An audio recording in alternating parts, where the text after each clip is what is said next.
Hello folks, I'm PK, the soccer guy, and I'm back here to talk about World Cup 2018 in Russia. We only have 8 teams from the 32 teams that came here to Russia. Only 8 are left, and we're going to have 4 final matches for the quarterfinals. And I would like to talk about first about the match Uruguay and France, in which you have a South American school team playing against a European school team, and only 2 South American teams are left in this World Cup against 6 European squads.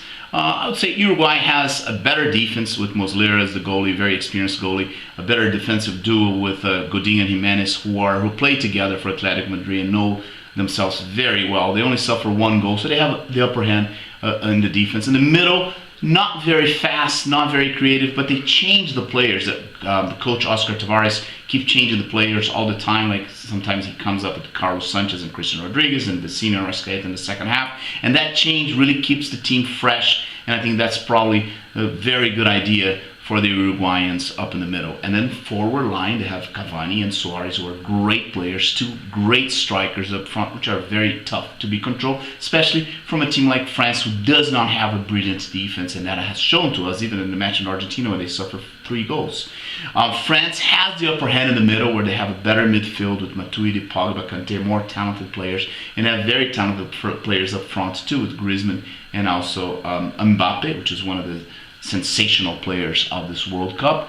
I would say France has the upper hand, especially if we consider that Cavani may not be playing. If that takes place, I think Uruguay is going to have a very tough time against the tough French squad. In the other match, Brazil played Belgium, and it's kind of fun, it's kind of ironic, because Brazil always presented like very artistic soccer, very beautiful way of playing soccer. This time, Brazil has a very competitive team. On the other hand, the Belgian team, the Diable Rouge, are the ones who presented a more artistic, more beautiful soccer with 2 players in the middle, Witzel and Fellaini, and De Bruyne, 3 midfielders who move the ball around, who are very skillful. And up front, they have, I also know the 3 players with Hazard as the left half back, like very skillful player, very fast. Mertens on the right side, who's very aggressive, and of course Lukaku as the center forward, as the number 9, who's very skillful, big guy, but also plays with lots of skills. So this is a team that plays soccer in a very artistic and a very beautiful way. Brazil, on the other hand, is a competitive team.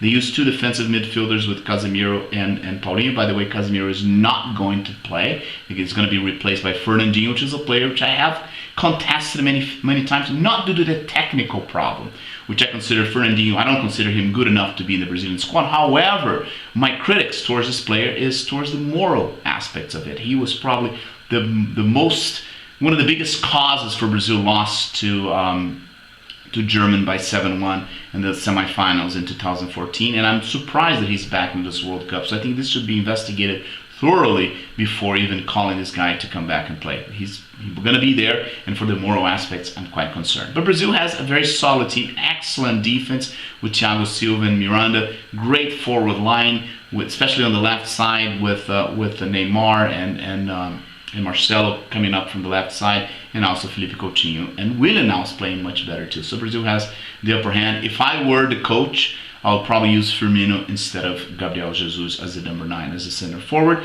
We're not sure if he's going to go with Marcelo on the left side, and I think he might use Felipe Luiz, which is not maybe a bad idea, considering that Mertens is a very dangerous player that attacks very much by that side, and Marcelo tends to kind of neglect the defensive side. Let's say Brazil has the upper hand as a team. It's more dynamic, it's more an even team throughout the whole parts of the field. In the other match, Croatia played Russia. It's kind of a Slav duo. Croatia has better players, much more skillful, has excellent players with world-renowned Modric, Rakitic, Perisic, and Brozovic. The goalie, Subasic, made so many saves with the penalty kicks against Denmark, has come up with a lot of pride and a lot of confidence for this match. However, Russia's playing at home. They're being adored by their crowd now. They started in a way that nobody really trusted the Russian team. They didn't expect anything from the Russian team. But now they, after some miracles, the crowd has, embraced them, and I think they're going to have.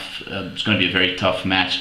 I think Russia has a big advantage because they're playing at home and they're going to be supported by the crowd, although the Croatian team is far better as far as skills. They do have good players like Golovin in the middle, Zagoev, Zuba, the big guy playing up front. We're not sure if he's going to play instead of Smolev. They have Mario Fernandes, the Brazilian-born player who plays on the right side, and of course a great goalie, and Akinfev.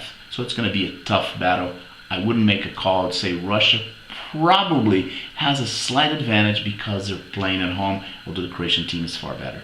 Sweden will play England, and here we have two teams. I don't like the way they play, not much skills. I'd say the English team is a little bit lighter. They have a little bit better skills with players like Sterling, Young, always trying to find Kane, who, by the way, you know, this guy scored 4 penalty kicks. People are already making fun in Brazil because they had a player there called Henrique Dourado who always scores penalty kicks. They're calling the guy Golden Harry. I would say England, for the tradition, has the upper hand in this match, and I would say they do have better players in the middle. Sweden depends a lot on Neil Forsberg, who hasn't been playing very well in this cup. He scored a goal in the last match, but he has not been brilliant so far. They have Klaassen, who's the guy who assists him, and the two big guys, Toivonen and Berg up front, but that may not be enough to beat the British team. I would say if I would have to choose one, I would go with the English team. So these are my predictions for the World Cup quarterfinals. I'll see